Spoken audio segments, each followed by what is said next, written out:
సరే, మేఘాలయ హనీమూన్ జంట ఇన్సిడెంట్‌లో ఇంకో కొత్త ట్విస్ట్ అయితే చోటు చేసుకుంది. ఆ అమ్మాయి సోనం రఘువంశ్ ఎవరైతే ఉన్నారో నేనే నా భర్తను చంపేసాను, చంపిచ్చేసాను అని చెప్పేసి చెప్తుంది. మరి దీనికి గల కారణాలు ఏమని చెప్తుందంటే ఎందుకు చంపింది?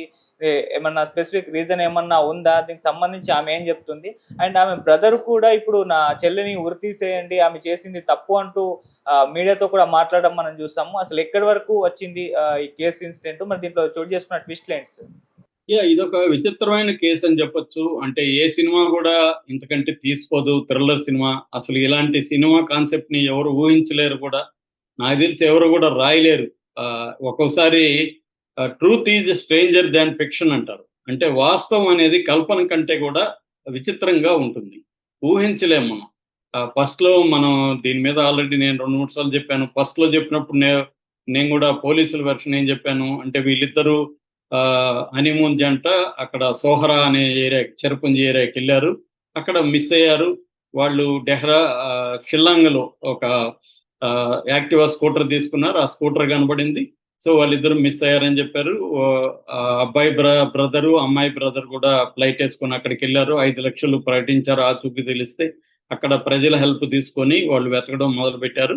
అప్పుడు పోలీసులు అనుకున్నది ఏమంటే, 1 కిడ్నాప్ అయి ఉండొచ్చు, 2 రాబరీ జరిగి ఉండొచ్చు, 3 అక్కడ లోకల్ దాబాలో కాఫీ విషయంలో ఏదో గొడవైంది అంటున్నారు.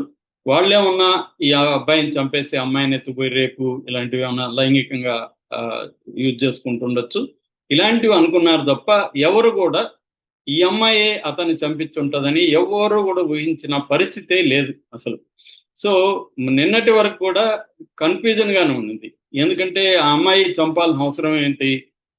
ఎవరైనా కూడా అమ్మాయిలకి ఇష్టం లేకపోతే పెళ్లి చేసుకోరు. కానీ ప్లాన్డ్ గా పెళ్లి చేసుకొని, ప్లాన్డ్ గా హనీమూన్ కి తీసుకెళ్లి, ప్లాన్డ్ గా కిరాయి హంతకులను పెట్టి అక్కడ చంపించాల్సిన అవసరం అమ్మాయికి ఏముంది అనేది అనుకున్నారు.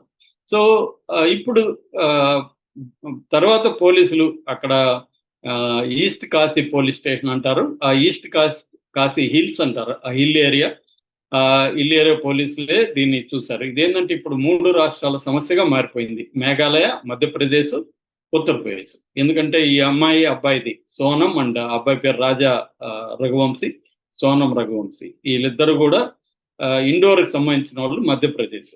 సో వీళ్ళు చనిపోయింది, ఆ అబ్బాయి చనిపోయింది ఇక్కడ మేఘాలయ చిరపుంజి అనేది మేఘాలయలో ఉంటుంది, మేఘాలయలో. అయితే ఆ అమ్మాయి ఎక్కడ దొరికింది? గాజీపూర్లో, అది ఉత్తరప్రదేశ్లో ఉంటుంది. అందువల్ల 3 రాష్ట్రాల పోలీసులు దీంట్లో ఇన్వాల్వ్ అయ్యారు. ఇప్పుడు కొత్తగా ఆ అమ్మాయి మామూలుగా నేను ఒకసారి ఊరికి జరిగింది చాలా బ్రీఫ్గా చెప్తాను. ఇదేంటంటే వీళ్ళకిద్దరికి 11వ తేదీ పెళ్ళయింది. మే 11వ తేదీ పెళ్ళయింది. మే 20వ తేదీ వీళ్ళు హనీమూన్కి వెళ్ళారు. సో ఈ అమ్మాయి టికెట్లు బుక్ చేసింది, ఈ అమ్మాయి హనీమూన్కి ప్లాన్ చేసింది. ఈ అమ్మాయి అతన్ని నగలు అవన్నీ కూడా బాగా వేసుకుని రమ్మనింది. డైమండ్ ఉంగరం, చైను, తర్వాత ఇవన్నీ వేసుకొని రమ్మనింది. సో ఈ అబ్బాయి వేసుకొని వెళ్ళాడు. ఈ అమ్మాయి ఫ్లైట్ టికెట్లు కూడా బుక్ చేసింది. సో మొత్తం ప్లానింగ్ అంతా ఈ అమ్మాయి చేసింది. వాళ్ళు ఏమనుకున్నారంటే ఈ అమ్మాయి యాక్టివ్గా ఉంది, ఇష్టపడుతుంది, అందరితో బాగా మాట్లాడుతుంది, ముఖ్యంగా వాళ్ళ అత్తతో చాలా ప్రేమగా మాట్లాడింది. వాళ్ళ అత్త ఉమా రఘువంశీ, ఆమెతో చాలా హాయిగా మాట్లాడుతుంది. అయితే పెళ్లికి ముందు భర్తతో అంత మాట్లాడేది కాదు. దానికి కారణం అమ్మాయి బిజీ అని ఒక కారణం చెప్పారు. రెండోది వాళ్ళ నాన్న ఇలాంటివి అలో చేయడం చెప్పారు. వీళ్ళు అది నిజమే అని నమ్మారు.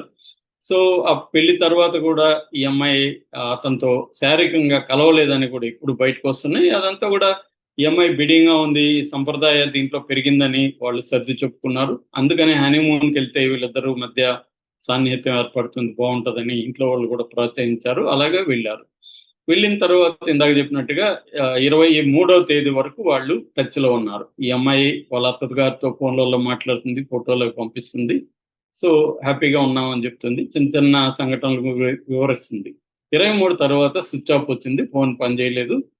అమ్మాయిల బ్రదర్, ఈ అబ్బాయి బ్రదర్ ఫ్లైట్ లో అక్కడికి వెళ్ళారు. అక్కడ పోలీసులు కంప్లైంట్ ఇచ్చారు, ఒక 5 లక్షలు ప్రకటించారు. స్థానిక గ్రామ రక్షణ దళాలు ఉంటాయి, అక్కడ అడవుల్లో గ్రామాలు ఉంటాయి కాబట్టి ఆ రక్షక దళాలతో వాళ్ళు సెర్చ్ చేయడం మొదలుపెట్టారు. ఆ తర్వాత ఏమైందంటే జూన్ 2వ తేదీ ఈ అబ్బాయి బాడీ ఒక పెద్ద లోయలో దొరికింది. అతని గాయాలు ఉన్నాయి. దాంతో ఆ అబ్బాయిని ఎవరు చంపేసి ఈ అమ్మాయిని ఎత్తుకుపోయి ఉంటారు అనేది పోలీసులు అనుకున్నారు. ఆ, దాంతో మళ్ళీ వెతకడం మొదలుపెట్టారు. ఈ ఎతుకుతున్నప్పుడు అక్కడికి ఒక గైడ్ పోలీసులకి ఒక ఇన్ఫర్మేషన్ ఇచ్చాడు. అదేంటంటే అక్కడ ఒక 3000 మెట్లు ఉన్నాయి, హైట్ లో ఉంది కొండ. మెట్లు ఎక్కుతున్నారు వీళ్ళు. అప్పుడు నేను వీళ్ళిద్దరే కాకుండా ఇంకొక 3 వ్యక్తులు కూడా వీళ్ళతో ఉన్నారు. 5 మందిని నేను చూశాను అని 5 మంది ఎలా ఉన్నారో వర్ణించారు. సో వీళ్ళు కొత్త యాంగిల్ దొరికింది వీళ్ళకి. ఆ ముగ్గురు ఎవరు, వాళ్ళే చంపుండొచ్చు అని చెప్పి ఆ ముగ్గురు గురించి సీసీటీవీలు అవి చూశారు. ఆ ముగ్గురు కూడా వీళ్ళు దిగిన అక్కడ గెస్ట్ హౌస్ లోనే దిగినట్టుగా సీసీటీవీ ఫుటేజ్ లో ఉన్నాయి. అక్కడ వాళ్ళ సంతకాలు అవన్నీ ఉన్నాయి. దాంతో వాళ్ళని ఆ ముగ్గురిని పట్టుకోగలిగారు. ముగ్గురు కూడా ఇండోర్ కి సంబంధించిన వాళ్ళు. ఈ రఘువంశీ, ఈ సోనం రఘువంశీ ఫ్యామిలీకి సంబంధించిన వాళ్ళు. ఆ ముగ్గురిని పోలీసులు, మేఘాలయ పోలీసులు విచారిస్తే ముగ్గురు ఏం చెప్పారంటే అతన్ని చంపమని, వీళ్ళ భర్తని చంపమని ఈ అమ్మాయే మాకు కిరాయి ఇచ్చింది, 20 లక్షల వరకు ఇచ్చింది. సో వాళ్ళ ఈ అమ్మాయి రాజా కుష్వాహ్ అనే ఒకరిని లవ్ చేసింది. ఆ అబ్బాయి వీళ్ళ ఫ్యామిలీ బిజినెస్ లో పనిచేస్తాడు అకౌంటెంట్ గా. అతను లవ్ చేసింది, అతన్ని పెళ్లి చేసుకోవాలనుకున్నది. కానీ వాళ్ళ ఇంట్లో ఒప్పుకోరని చెప్పేసి వేరే వాళ్ళని పెళ్లి చేసుకొని చంపేయాలనుకునింది. మాకు డబ్బులు ఇచ్చింది, మేము చంపేశాము. ఇలాగా హైట్కి తీసుకెళ్ళాము. అందరూ హైట్కి వెళ్తుంటే ఈ అమ్మాయి మధ్యలో ఆగిపోయింది. నా వల్ల కాదు, మీరు వెళ్ళండి, నేను కాసేపు కూర్చొని వస్తాననింది. మేము నలుగురం వెళ్ళాము. వెళ్ళినాక కూడా మేము కూడా అలసిపోయినాం. అతను చంపే శక్తి మాకు లేదు. ఒకడు వెనక్కి వచ్చి మేము ఇప్పుడు చంపలేమని చెప్తే ఈ అమ్మాయి లేదు, మీరు ఇప్పుడే చంపాలి, నేను 20 లక్షలు ఇస్తాను మీకు అని చెప్పింది. ఆ అమ్మాయి కూడా పైకి వచ్చింది. సో మేము అతన్ని కత్తితో, ఇద్దరు పుడిస్తే ఒక అతను దూరం నుంచి చూస్తున్నాడు. సో మేమిద్దరం కత్తితో పొడిచాము. తర్వాత అతన్ని లోయలోకి ప్రాణాలు ఉన్నప్పుడే లోయలోకి ఈ అమ్మాయి కూడా కలిసి, మేము ముగ్గురం కలిసి అతన్ని నెట్టేశాము. అతను కింద పడి చనిపోయాడు. మేము అక్కడి నుంచి వచ్చేసాము. దాని తర్వాత ఆ అమ్మాయి, మేము విడిపోయినాము అనేది వాళ్ళు చెప్పారు. దాని తర్వాత ఈ అమ్మాయి కోసం వెతుకుతున్నారు. ఫోన్లో స్విచ్ ఆఫ్ వస్తుంది, ఫోన్ ట్రాక్స్ కూడా అవ్వట్లేదు. సో ఫైనల్ గా ఏమైందంటే అర్ధరాత్రి దాటిన తర్వాత 3 గంటల ప్రాంతంలో ఈ అమ్మాయి గాజియాపూర్ లో కాశీ డాబా అనే ఒక డాబా దగ్గరికి వెళ్ళింది. ఆ అమ్మాయి బాగా చెదిరిపోయింది, డిస్టర్బ్డ్ గా ఉంది, మెంటల్ స్టేట్ కూడా బాగాలేదు. అక్కడ షాహిల్ యాదవ్ అని ఇన్ఛార్జ్, డాబా ఇన్ఛార్జ్ ఉంటే అతనికి వెళ్ళి నేను మా బ్రదర్కి ఫోన్ చేసుకోవాలనింది. వాళ్ళ బ్రదర్కి ఫోన్ చేసింది. ఈ లోపల షాహిల్ యాదవ్ ఈ అమ్మాయి కండిషన్ చూసి అక్కడ లోకల్ పోలీస్ స్టేషన్కి ఫోన్ చేశారు. వాళ్ళు వచ్చి ఈ అమ్మాయిని విచారించారు. అప్పుడు ఈ అమ్మాయి పేరు తెలిసింది. దాంతో వాళ్ళకి ఈ హనీమూన్ కపుల్ ఈ అమ్మాయి ఏదని అర్థమైంది. వాళ్ళు మేఘాలయ పోలీసులకి ఇన్ఫార్మ్ చేశారు. సో ఇప్పుడు ఈ అమ్మాయిని పట్టుకున్నారు. ఈ అమ్మాయితో వీళ్ళ బ్రదర్ గోవింద్, అతను కూడా 3 నిమిషాలు మాట్లాడాడు. కానీ ఆ అమ్మాయి బిగినింగ్ లో అసలు నాకేం తెలీదు, నా భర్తని ఎవరో చంపేశారు, నేను అక్కడి నుంచి తప్పించుకొని ట్రైన్ లో వచ్చాను, నేను ఎక్కడికి వెళ్తున్నానో కూడా నాకు తెలీదు, ఏదో ట్రైన్ ఎక్కి ఇలా వచ్చేసాను, ఇవన్నీ కథలు చెప్పింది. కానీ ఈ లవర్ ను కూడా పట్టుకున్నారు, రాజ్ కుష్వాహ్ లవర్ ని. వాడు కూడా నేను దీది అని పిలుస్తాను ఆ అమ్మాయిని అన్నాడు. వీళ్ళ ఇంట్లో వాళ్ళు కూడా, ఈ అమ్మాయి ఇంట్లో దేవ్ సింగ్ అనుకుంటా వాళ్ళ నాన్న, ఈ దేవ్ సింగ్ కూడా వీళ్ళ నాన్న, ఈ అమ్మాయి నాన్న కూడా మా అమ్మాయికి ఏం తెలియదు, ఆ అబ్బాయి అసలు మా అమ్మాయిని దీది అని పిలుస్తాడు, మా అమ్మాయి రాఖీ కూడా కడుతుంది, ఇదేమీ లేదు అని ఫస్ట్ వీళ్ళు చెప్పారు. అయితే ఆ అమ్మాయి ఇప్పుడు కన్ఫెషన్ స్టేట్మెంట్ ఇచ్చిందని చెప్తున్నారు. అమ్మాయి నేనే చంపించాను అని చెప్పింది. ఆ తర్వాత గోవింద్ అనే ఈ అబ్బాయి కూడా వాళ్ళ ఇంటికి వెళ్ళి, ఎవరు ఈ అమ్మాయి వాళ్ళ హస్బెండ్ ఇంటికి, రాజా రఘువంశీ వాళ్ళ ఇంటికి వెళ్ళి వాళ్ళ మదర్ ఉమాని పట్టుకొని ఏడుస్తున్న వీడియోలు కూడా బయటకు వచ్చింది. ఆ అబ్బాయి కూడా మీడియాతో మాట్లాడాడు. ఇది మా చెల్లె చంపింది, వాడి కోసమే, ఆ లవర్ కోసమే చంపింది మా చెల్లి. ఆ అమ్మాయిని ఉరి తీయాలి, నేను అమ్మాయిని ఉరి తీయించే వరకు నేను నిద్రపోను. ఎందుకంటే ఒక ఫ్యామిలీకి కొడుకు లేకుండా తల్లిదండ్రులు ఎంత బాధపడుతున్నారు, వాళ్ళ చెల్లెలు ఎంత ఏడుస్తుంది, ఒక బంగారు భవిష్యత్తుని నాశనం చేసింది నా చెల్లెలు, అతి క్రూయల్ గా బిహేవ్ చేసింది. అతన్ని పెళ్ళే చేసుకోకుండా ఉండొచ్చు కదా, మా ఇంట్లో చెప్పుండొచ్చు, లేదా వీళ్ళ లవర్తో పారిపోయి ఉండొచ్చు, పెళ్ళైనా కన్నా హస్బెండ్ తో చెప్పుండొచ్చు. అప్పుడైనా హస్బెండ్ సరే నేను మాట్లాడతానని చెప్పి నిలబడి మాట్లాడి విడాకులు ఇచ్చి పెళ్లి చేసి ఉండేవాడు. సో ఇదంతా లేకుండా అతి క్రూయల్ గా ఈ అమ్మాయి ఒక అబ్బాయిని చంపించడం, నేను సహించలేనని అతను ఎంతో దుఃఖంతో ఏడుస్తూ మీడియాతో మాట్లాడాడు. ఇప్పుడు పోలీసులు ఈ అమ్మాయి కన్ఫెషన్ ని బయటకు పెట్టారు. ఆ అమ్మాయి ఏం చెప్తుందంటే, ఆ అమ్మాయి వెర్షన్ ఏంటంటే, నేను ఆ అబ్బాయిని ప్రేమించాను. ఈ రాజా కుష్వాహ్ అనే అబ్బాయిని. అయితే ఆ అబ్బాయి మా కులం వాడు కాదు. పైగా పనిచేస్తాడు మా అకౌంటెంట్‌గా. మా నాన్నకి హార్ట్ జబ్బుంది. మా నాన్నకి గాని చెప్తే ఆయన ఒప్పుకోడు. పైగా ఆయనకి హార్ట్ ఇష్యూ ఉంది. మా అమ్మకి ఇండైరెక్ట్‌గా చెప్తే మా అమ్మ మన ఇంట్లో అవన్నీ జరగవని చెప్పింది. సో, అప్పుడు నేనేం చేయాలనేది నాకు అర్థం కాలేదు. అప్పుడు నాకొక ఐడియా వచ్చింది.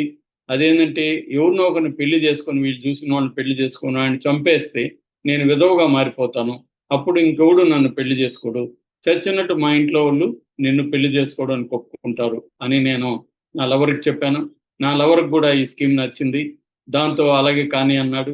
దాంతో నేను వాడిని పెళ్లి చేసుకున్నాను. పెళ్లి చేసుకున్నాక కూడా ఎప్పటికప్పుడు నా లవర్‌తో మాట్లాడుతూనున్నాను. నేను శారీరకంగా నా మొగుడు పక్కన పడుకోవట్లేదు అనేది కూడా చెప్పాను. ఏదో ఒక మాయ చేస్తా వచ్చాను. అయితే ఎక్కువ కాలం చేయడం కష్టంగా ఉంది. ఎందుకంటే వాళ్ళ ఇంట్లో వాళ్ళు అడుగుతున్నారు. "నీకిష్టం లేదా? ఎందుకు చేసుకున్నావు?" ఇవన్నీ అడుగుతారు కాబట్టి, ఏదో ఒక డ్రామా చేద్దాం అని చెప్పి డ్రామా చేసుకుంటూ వచ్చాను. బట్ ఎక్కువ టైం లేదు కాబట్టి హనీమూన్ ప్లాన్ చేశాను. హస్బెండ్ ఏమో ఇప్పుడే హనీమూన్‌కి ఎందుకన్నాడు. కానీ ఏదో ప్రెజర్ చేసి చేశాను. దాని తర్వాత లొకేషన్ ఎప్పటికప్పుడు నేను నా ప్లానింగ్ అంతా కూడా ముందే మా లవర్‌కి చెప్పాను. వాడు ఒక ముగ్గురిని మాట్లాడాడు. ఇద్దరు ఇండోరు, ఒకరు ఉత్తరప్రదేశ్. ఈ ముగ్గురికి మేము డబ్బులిచ్చాము. వాళ్ళు మొదట చంపడానికి ఒప్పుకోలేదు. అయితే మేము డబ్బులు ఆశ చూపించినాక ఒప్పుకున్నారు. ఫస్ట్ 4,00,000 ఆశ చూపించాము. దాంతో వాళ్ళు ఒప్పుకున్నారు. ఇది ప్లాను. అది గాకుండా అక్కడికి తీసుకెళ్ళిపోతే అక్కడెక్కడో లోయలో పడేస్తే శవం గూడా కనపడదు. ఎవరో మమ్మల్ని కొట్టి నగలు లాక్కొని చంపేశారు అనే ఒక నెరేటివ్ చెప్పొచ్చు. ఆమె ఏర్పరుచుకున్న కిరాయి రౌడీలు మొదట్లో ఒప్పుకోలేదు. సో, అయితే 4,00,000 చూపిచ్చారు. దాని తర్వాత ఆ అమ్మాయి ఏం ప్లాన్ చెప్పిందంటే, నేను ఇప్పటివరకు నా హస్బెండ్‌తో శారీరకంగా కలవలేదు. దానికి అతన్ని ఆపడానికి ఒక కారణం చెప్పాను. అదేందంటే కామాఖ్య టెంపుల్‌ని దర్శించుకున్న తర్వాతే మనం శోభనం జరుపుకోవాలని నేను మొక్కుకున్నాను. అందుకని ముందు మనం గౌహతికెళ్ళి కామాఖ్య టెంపుల్‌ని దర్శించుకొని అమ్మవారిని దర్శించుకొని దాని తర్వాత మనం శోభనం చేసుకుందామని నమ్మిస్తాను. సో, కామాఖ్య టెంపుల్ అయినాక నేను ఆహ్, ఆహ్, చిరపుంజి సోహ్రా అనే ప్లేస్‌కి తీసుకెళ్తాను. అక్కడ మీరు అక్కడికొచ్చేయండి మీరు అని వాళ్ళకి చెప్పింది. వాళ్ళకి 4,00,000 డబ్బులిచ్చింది. కన్విన్స్ చేసింది. సో, ఈ అమ్మాయి భర్తకి ఏం చెప్పిందంటే, "ఇట్లా నాకు మొక్కుంది. అందుకనే నేను నీతో కలవలేకపోతున్నాను. అమ్మవారిని దర్శించుకున్నాక మనం హ్యాపీగా చేద్దాము" అని చెప్పింది. దాంతో అతను కూడా కన్విన్స్ అయ్యాడు. ఎందుకంటే వీళ్ళది ట్రెడిషనల్ ఫ్యామిలీ అని అప్పటికే కలరింగ్ ఇచ్చింది కాబట్టి నమ్మారు. వాళ్ళ ఇంట్లో వాళ్ళు కూడా ఓకే అనుకున్నారు. సో, అదే బెస్ట్ అనుకోని త్వరగా హనీమూన్‌కి ఒప్పుకున్నారు. సో, ఆ అబ్బాయి ఆహ్, 7 అడుగులు 7 ఏళ్ళు నీతోనే ఉంటానని కూడా ప్రమాణం చేశారు. దాన్ని కూడా ఈ అమ్మాయి స్టేటస్‌లో పెట్టిందనేది కూడా ఆ అబ్బాయి వాళ్ళ అమ్మ చెప్తుంది. మొత్తానికి వీళ్ళని అలా తీసుకెళ్ళి నేను ఇందాక చెప్పినట్టుగా పైనుంచి వాళ్ళని ఈ అమ్మాయి తోసి చంపేసింది. తర్వాత ఇందాక చెప్పిన స్టోరీ ప్రకారం అమ్మాయి వెళ్లి సరెండర్ అయిపోదాం అనుకునింది. కానీ ఈ టూరిస్ట్ గైడ్ ఆహ్, వల్ల మొత్తం ప్లాన్ చెడిపోయింది. టూరిస్ట్ గైడ్ గాని లేకపోతే ఈ అమ్మాయి అనుకున్నది కరెక్ట్‌గా నమ్మేసి ఉండేవాళ్ళేమో చెప్పలేం. ఎప్పుడైతే టూరిస్ట్ గైడ్ వీళ్ళకి హింట్ ఇచ్చాడో, దాంతో వాళ్ళు ఆ యాంగిల్‌లోకి ఎప్పుడెళ్లారో వీళ్ళ ముగ్గురు దొరికారు. వీళ్ళ ముగ్గురు దొరికి నాకు కన్ఫెస్ అయిపోయారు. సో, ఇప్పుడు వీళ్ళ బ్రదర్ గూడా వీళ్ళకి గూడా తెలిసిపోయింది ఇంట్లో. మొదట్లో వీళ్ళు మేఘాలయ పోలీసులు నిందించారు. సీబీఐ కావాలన్నారు.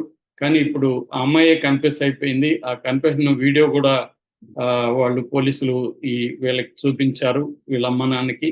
సో, వీళ్ళిప్పుడు షాక్ అయ్యారు. తన కూతురు ఇంత దుర్మార్గురాలా, ఒక రాక్షసిని మనం పెంచామా? ఒక అన్యం పుణ్యం తెలియని ఒక అబ్బాయి ప్రాణం తీసిందా?